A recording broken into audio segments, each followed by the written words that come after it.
Noah didn't yell. He didn't throw anything. He looked at me like a firefighter walking out of a house that was already ash and said, "You chose the boundary you wanted." Imko sin mine.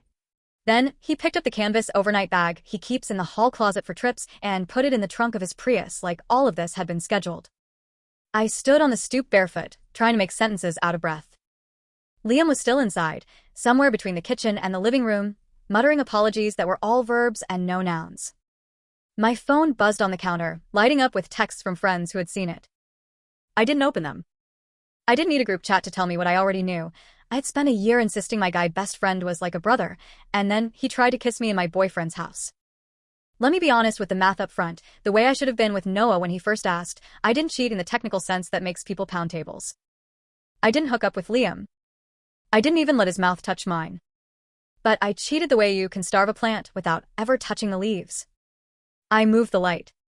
I gave hours and jokes and intimacy to someone who was never going to be neutral in our life, and then pretended to be offended when Noah said he was uncomfortable. I called it insecurity. He called it information. He was right. Liam and I met in sophomore year statistics when we got paired for a project neither of us understood. I brought craft supplies to make our presentation fun. He brought coffee and a patience with numbers that made me feel like I could teach a fish to ride a bike. We stayed up until 2 a.m. in the library that night, then until 3 a.m., then all the way into a friendship that felt like a shortcut through a city. He is charismatic in a way that charts can't measure. Funny loud, the guy who orders the sampler platter because he can't choose. He's also the guy who shows up on moving day with gloves and pizza and texts home when you post something that looks like a cry for help. Every woman knows a version of Liam.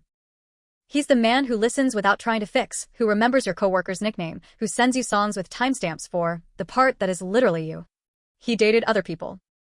I did too. We had a standing bit where we pretended to be each other's emergency contact at bars if someone got weird. When I started dating Noah, I introduced him to Liam like I was presenting a resume item. He's family, I said. Noah shook his hand and smiled the way you smile at a dog you genuinely hope is friendly. Noah is quieter than Liam. He's a software engineer who speaks fluent logistics and makes lists for vacations that include bring charger and check that outlets work. He likes Sunday mornings, the smell of orange peels, and taking the long way home if there's a bridge. He is the kind of man who reads the instructions before assembling furniture and the kind of boyfriend who texts "call me if you're walking alone." He doesn't flirt with chaos. He plans for rain and carries the umbrella. I used to call that boring to my friends. What I meant was safe. The fights started small. A late-night FaceTime from Liam while Noah and I were halfway through a movie. Liam asking if I could help him pick an outfit for a date because girls know these things, and me driving over with 3 shirts in my trunk like a glam squad for one. I would roll my eyes at Noah's face and say, he doesn't have anyone else who tells him the truth, like a woman auditioning for sainthood. Noah would say, he has you, which is sometimes another way of saying, I don't have you right now. I need to tell you the ways I made it worse, because I don't want to write myself as a person who found herself in a storm. I packed the clouds. I put Liam's text thread on pinned. I answered him at work with little face with tears of joy and face with rolling eyes when I should have been doing my job. I took photos of outfits before dinner and sent both options to Liam, not Noah.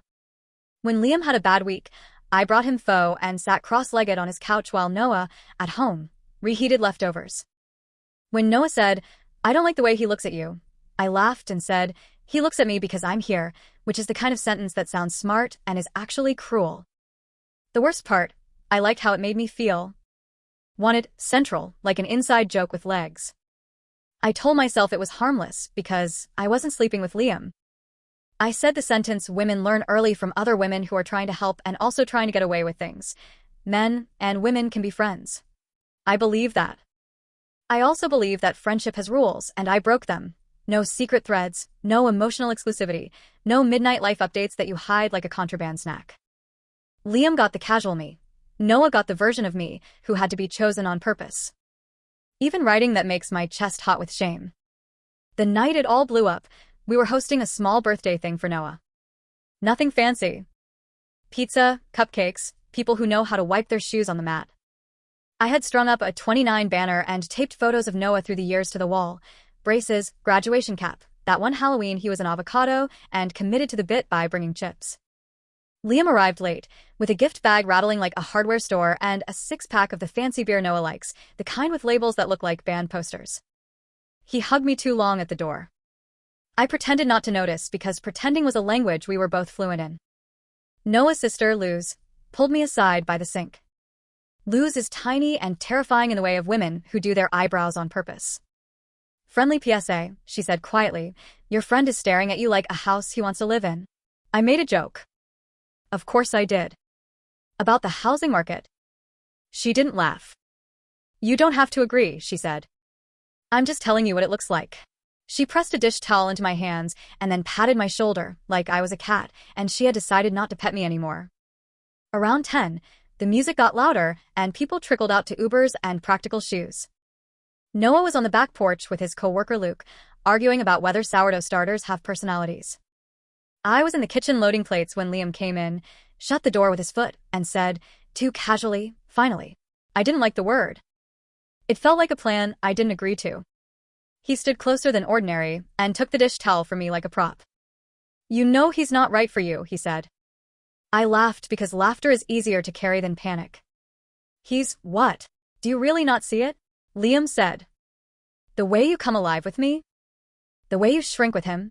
He put the towel on the counter and reached for my face like a scene he had practiced. My body did 3 things at once: flinch, freeze, and step back. "No," I said, hands up like a crossing guard. No, no. I tried to make it a joke, so the room would release me. "We're not in a Netflix rom-com, sir." He smiled, then didn't. "Come on," he said softer. "We both know what this is." The door opened. Noah. He had a beer in one hand and the other on the knob, and a face made of yes and no. He took in the space between us like a surveyor. The silence had a voltage. I said the stupidest thing available to me. "It's not what it looks like." Noah blinked slow, that firefighter look again, the one that says, "I know what a burn thing is even if it started with a candle." "I think," he said calmly, "it's exactly what it looks like plus all the things you hid." He turned to Liam. "You have exactly 30 seconds to leave my home. If you don't, I'll call a ride for you and watch you get in it." His voice was so steady it made me want to sit down. Liam started the apologies. "Man, I misread. I'm sorry. I would never." It was like watching someone throw water at a fire that had already moved to the rafters. Noah didn't shout. He opened the door wider and stood there until Liam stepped through. On the porch, Liam tried one more time. "She's not happy." Noah glanced at me. "She doesn't know how to sit still," he said. It sounded mean until I realized it was the kind of diagnosis that comes from loving someone long enough to know the shape of their fear. He closed the door. Locked it.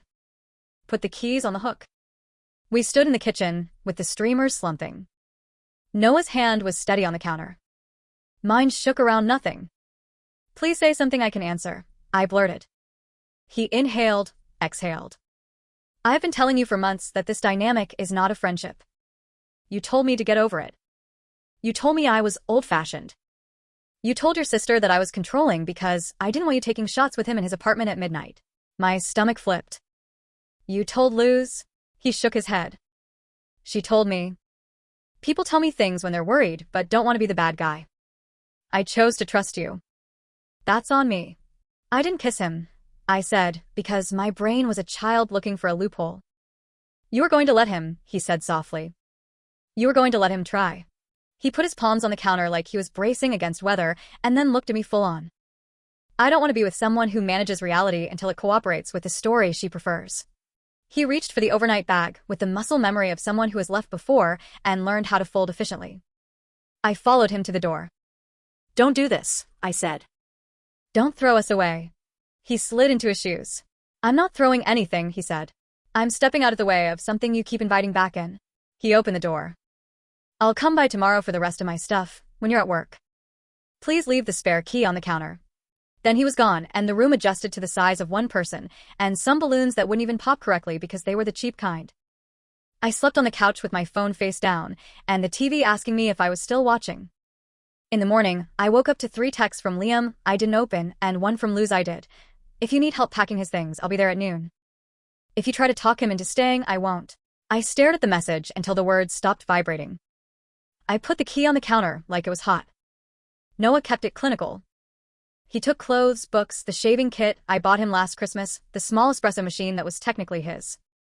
He didn't take the plant we bought together or the cast iron skillet because he knows those need seasoning and that once you season something right, you don't abandon it. He left his house key and the garage fob next to the note I'd made him for his birthday that said, "You are my home base." I sat in my car and cried like a faucet that needed replacing. Then I called my boss and said I needed a sick day. She didn't ask why. She's seen breakups stack up like paper cups in offices. Liam called. I didn't answer. He called again and left a voicemail. "I'm so sorry," his voice said, deflated. "I messed up. I read it wrong. I never meant to hurt you." Reading it wrong is a story. It's also an eraser that refuses to admit ink. I blocked him for the day because I needed silence more than I needed absolution. My phone buzzed anyway with group chat pings that had my name in them. A friend of a friend had posted a clip from the party on her story. A 3-second pan of the kitchen with me and Liam too close in the frame. Gnocchis. But a moment is sometimes worse when you can see the idea of it. Here's the part the internet will be waiting to pounce on. What did I actually do? Did I encourage it? Yes. Not with promises, not with touching, but with availability. I was on call for his emotions like it was a second job. I answered at midnight. I vented to him first, and then, maybe, to Noah. I let Liam rest his arm on my shoulders while we waited for coffee, and didn't move it because I thought moving it would make it weird. Newsflash, it was already weird. I allowed a triangle, and then acted surprised when geometry did what it does. Luz came at noon with a cardboard box and a look that made me want to be better or disappear. We folded shirts in silence until I said, "Am I crazy?" Because I didn't cheat. She tipped her head. "You used to be a lifeguard, right?" I nodded. If a kid keeps running on the wet deck and you say stop and he says, "But I didn't fall," does he get to keep running? My mouth opened, then closed. "Boundaries are not tests," she added. "There's speed limits. You went 65 in a school zone, and now you're shocked someone pulled you over." Noah had asked for nothing else except time. I gave it to him. I also called a therapist because I didn't trust my own reasoning anymore. Her name is Dr. Rivers, and she keeps tissues and gum on the small round table next to the couch in her office, which tells you she understands both kinds of emergencies. "Say it without defending yourself," she said at the end of my first torrent. "What happened?" I said. "My guy best friend tried to kiss me, and my boyfriend dumped me." She nodded. "Now say the why without using the word, just." My brain went quiet like a classroom when the teacher moves the test date. Finally, I said, "Because I liked the attention and didn't set boundaries. Because I told myself I could handle something I was benefiting from. Because I wanted to be the cool girl who trusted everyone and still be the girl who was trusted." I chewed gum. I cried. I filled the tiny trash can with Kleenex and shame. After 2 weeks, Liam tried again with a long email. It was good. Too good.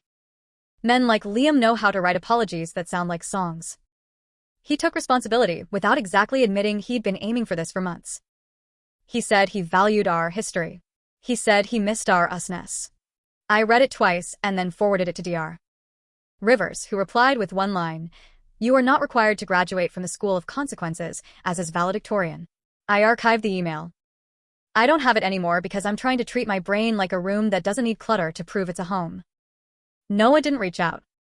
He didn't block me, just didn't reach. I respected the silence, and also wanted to break it with every part of me that believes love is a thing you can explain your way back into. I drafted text messages and deleted them. I wrote a letter and didn't send it. I dropped off his electric toothbrush heads at Luz's because she asked, and because I will not be the person who uses hygiene to make contact. I watched the plant we bought together tilt toward the window and watered it on Wednesdays because routine is a fact even when love is not. A month later, I ran into Noah at the farmer's market. He was buying strawberries. I was standing in front of a stall counting quarters and pretending I didn't know how to use a card reader because the woman running it is sweet and I didn't want to rush her. We made eye contact and both froze. He walked over. "Hi," he said. The way he said it wasn't cruel. It was the kind you say to your old street, something you had good times with, and then moved away from. I asked if we could talk. He looked at the berries, then at me. "Okay," he said.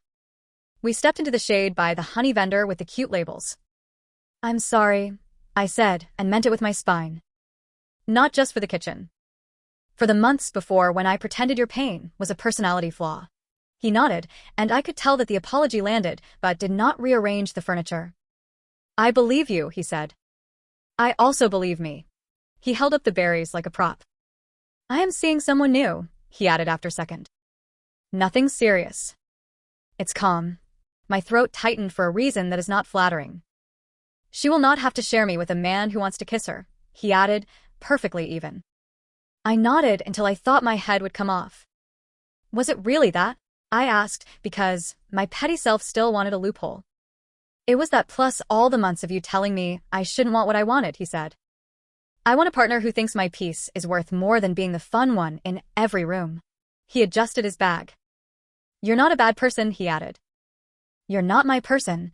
He said it gently, like I was a small animal stepping into traffic. Take care of yourself. Then he left, but this time it didn't feel like ash. It felt like a door closing that had been letting cold air in. Here are the practicalities because people always ask. We weren't living together, which helps when a relationship ends suddenly. He had a drawer at my place and I had a toothbrush at his. He didn't owe me anything legally. He didn't owe me a conversation either. He gave me one anyway. If you're going to cite men and women can be friends, you can. Just also accept that your partner gets to say what keeps them safe in the relationship. That isn't misogyny, it's collaboration. If the genders were reversed, I would be on a soapbox about clear boundaries. I should have been on that box for us. I went no contact with Liam. Not as a punishment, but as medicine. I sent one text. We're not friends anymore. Please don't contact me. He sent understood and a broken heart emoji that made me feel both foolish and furious. I blocked him on everything not because he's evil but because I am not a scientist in a lab testing my resistance to temptation. My friends took turns telling me the versions of the story that made me look better. Luz didn't. She sent me a podcast about boundaries and the number of a couples counselor I didn't need anymore. I listened to the podcast. I saved the number. Hope is a habit I still have to quit slowly. 2 months after the party, my parents came to visit. My mother used the phrase guy best friend with the kind of suspicion immigrant moms reserve for roommate of opposite sex and open floor plan. In our time, she said, stirring tea, people didn't play with jealousy and call it modern. I rolled my eyes and then, because therapy has made me annoying, said, you can say that but don't weaponize it. She smiled without teeth. I'm not weaponizing, she said. I'm reminding. Then she hugged me. Her hugs smell like cumin and clean towels. I cried into her shoulder, like a person who finally stopped running. Now the part where I make this a PSA because it should be. If your partner tells you a friendship makes them uncomfortable, don't treat it like a debate club prompt. You can disagree and still respect. You can ask for concrete behaviors to change. No one-on-one drinks after 10. Loop me in when plans change. No private jokes about our relationship. You can say, I hear you, without having clarity yet. And if your friend tries to kiss you, you push him away and you tell your partner that night, not because it's a rule, but because honesty is how houses stay standing. You do not wait until the party video surfaces in the group chat. You do not keep the attempted kiss as collateral against your own fear. You do not make the person who loves you choose between seeming insecure and being disrespected. Noah wins in this story, and I want it that way on purpose. He wins because he didn't allow me to turn his boundary into a referendum on whether he was man enough to handle my friendships. He wins because he left before I could make 100 small reparations and call it even. He wins because he's building a life where the most dramatic thing is choosing the wrong berries, not having to watch a kitchen turn into a courtroom. Maybe he also wins because he's with someone who doesn't need 2 men to make 1 boyfriend. I am not the judge of that life anymore. I don't get a big redemption arc here, just a slow one. I text my girlfriends first now when I want to vent, or I write in a notes app and wait 24 hours. I turned off pinned threads. I stopped saying he's like a brother because brothers don't ask to kiss you in the kitchen while your boyfriend is cutting cake in the next room. I learned that boundaries aren't insults, they're invitations to stay. I go to DR. Rivers every other Wednesday at 5:30 and sit on her couch and say, I wanted to text him, and she says, what would that do? And I say, make me feel chosen for 10 minutes, and she says, and then, and I say, and then nothing. And then we talk about how nothing used to be a cliff and now it's just an evening. Sometimes at night, I replay the scene. Not out of self-torture, but to learn the move I should have made. I picture Liam stepping in, the towel on the counter, the word finally like a red flag, and I see myself step back farther, open the door, say, "Get out." I picture me walking onto the porch to find Noah and say, "That wasn't okay." I shut it down. I'm sorry. Maybe the ending is different. Maybe it isn't. Either way, the woman in that picture listens when the person she loves says, "This hurts me." She doesn't turn pain into a personality flaw. She doesn't need two spotlights to feel it. I ran into Liam once more, months later, at a mutual friend's barbecue. He waved from across the yard like we were distant cousins.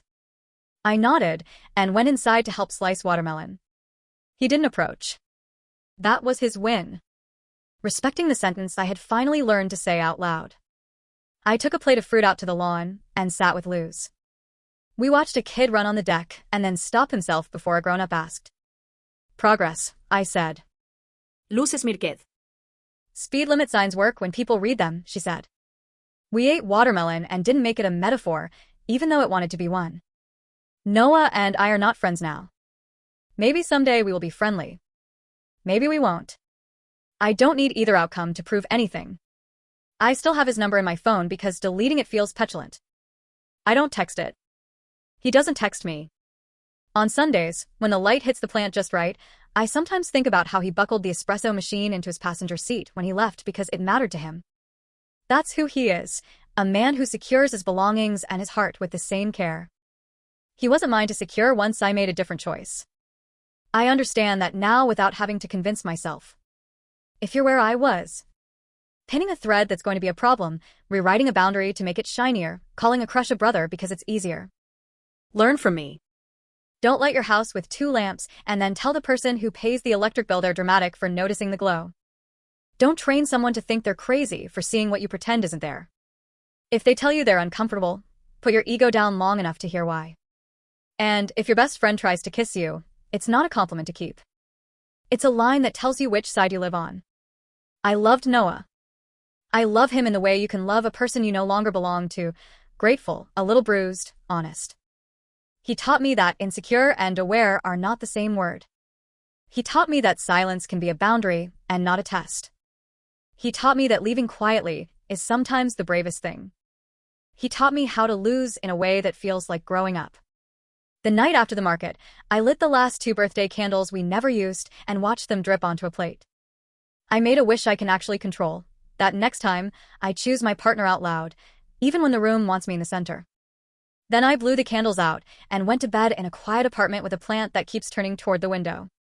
It doesn't ask for attention. It asks for light. Noah always knew the difference. I'm working on it now without an audience.